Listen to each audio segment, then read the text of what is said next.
Hey guys, this is Figure of Speech Lecture 18 and we will be discussing some of important topics related to literary devices. But before starting, I will suggest you to subscribe to my channel so that you can get all my videos.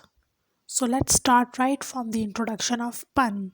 What is pun? According to the Merriam-Webster dictionary, pun is usually a humorous use of a word in such a way as to suggest two or more of its meaning or the meaning of another word, similar in sound. Pun creates a humorous and a rhetorical effect in a writing, and pun can also be known as paronomasia in dictionary. For example, Claudius, how is it that the cloud still hangs on you? Hamlet says, not so, my lord, I am too much in the sun.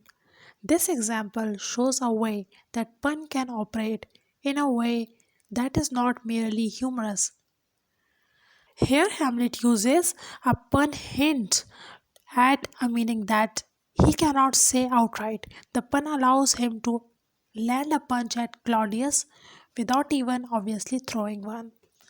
Next one is type of puns: homophonic pun, homographic pun, recursive pun, and compound pun. Homophonic, it is a type of pun in which words that are similar, that sound similar but have different meaning. Homographic pun, when the words seem and spell the same but have different meaning. Recursive pun, when the reader understands the second pun by understanding the first one. Compound pun is when more than one pun is used in a single sentence. Next is litotes. According to the Merriam-Webster dictionary, litote is an understatement in which an affirmative is expressed by the negative of the contrary. For example, not a bad singer or not unhappy. This concept was in fashion during Anglo-Saxon times. This technique doesn't use affirmative from directly but does it via negative form. We use double negative form in that. For example, Beowulf raised the hard weapon by the hilt, angry and resolute. The sword wasn't useless to the warrior. This example is the classical example of litote from Beowulf. Next is chiasmus. According to the master class, a chiasmus is a two-part sentence or phrase where the second part is a mirror image of the first part. Word chiasmus is taken from Greek meaning crossing. In chiasmus, the second half of a sentence is the conceptual mirror image of the first half. Exact words are not repeated, yes, but concepts are repeated. It adds to the literary style of a literary work, and a reader can memorize it very well as compared to simple type of work.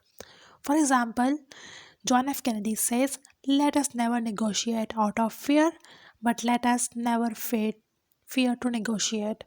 Next is, she has all my heart belongs to her. Moving towards the antimetabole. Antimetabole is a literary device in which a phrase or sentence is repeated in reverse order. Antimetabole is taken from two Greek words meaning against change. The first half sentence is inverted in the second half of the sentence.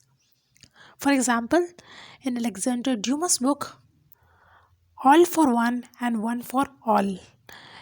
Next example is from John Wooden's book, Failing to Prepare is Preparing to Fail.